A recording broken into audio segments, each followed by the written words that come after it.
Hello guys, Duke 390 vehicle తీసుకొచ్చాము. Seal టైర్లు ఉన్నాయి, డిస్ప్లే ఉన్నది. మీకు రీడోమీటర్ అయినా ఏదైనా చెక్ చేసుకోండి. 5000 లోపు తిరిగిన వెహికల్ కావాలన్నగా తీసుకొచ్చాను. మార్కెట్ మొత్తం కంపేర్ చేసుకోండి. మార్కెట్లో అయితే 390 దొరకట్లేదు. సో మీకైతే వీడియోలో చూపిస్తున్నాను వెహికల్. ఈ వెహికల్ ప్రైస్ ఏంటి, మోడల్ ఏంటి, ప్రేమ్ గారు మనతో. హలో అన్న, కంగ్రాచులేషన్. కొత్త షాప్ ఓపెన్ చేశారు మన ఎర్రగడ్డ మెట్రో కిందనే.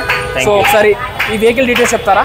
ఇది వచ్చేసి డ్యూక్ 390 మాత 2024 మోడల్ 12th మంత్ వెహికల్. ఇది ఓకే. ఇది వచ్చేసి 5000 కిలోమీటర్ మాత్రమే తిరిగిన వెహికల్. ఓన్లీ 5000 కిలోమీటర్ తిరిగింది వెహికల్. ఓకే. ఇది వచ్చేసి మనకు నిన్ననే రిజిస్ట్రేషన్ అయింది వెహికల్ కూడా. నిన్న రిజిస్ట్రేషన్ చేశారు. నిన్ననే రిజిస్ట్రేషన్ అయింది ఇది వెహికల్ వచ్చేసి.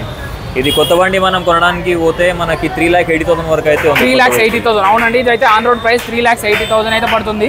ఇది వచ్చేసి డ్యూక్ 390. సో మనం ఎంత చెప్తున్నాం అన్న? మనం చెప్పే ప్రైస్ వచ్చేసి మనము 2,85,000 అయితే చెప్తున్నాము వెహికల్. 2,85,000. మన వీడియో చూసి వస్తే ఎంత డిస్కౌంట్ ఇస్తారన్న? మీ వీడియో చూసి వచ్చిన వాళ్ళకి 10,000 రూపీస్ డిస్కౌంట్. 10,000 అంటే 370కి వస్తుంది. సారీ 270కి వస్తుంది. అంటే ₹1,00,000 ఎగ్జాక్ట్గా 1 lakh అయితే సేవ్ అవుతుందండి. ఏ మోడల్ ఉన్నారు? 2024 12th month vehicle. 2024 12th month అంటే 8 months ఎగ్జాక్ట్గా 8 నెలలు అవుతుందండి ఈ రోజుకి. ఈ వెహికల్కి అయితే 8 నెలలతో ఏముంది అనుకుంటే ₹1,00,000 సేవ్ చేసుకోవచ్చు అండి. డ్యూక్ లవర్స్ ఎవరైతే ఉంటారో ఈ వీడియో అయితే వాళ్ళకి షేర్ చేయండి, ఒక లైక్ చేయండి. వీడియోలో నెంబర్ కాల్ కానీ మెసేజ్ కానీ చేయండి. Thank you so much. ఎర్రగడ్డలో ఉంది అడ్రస్.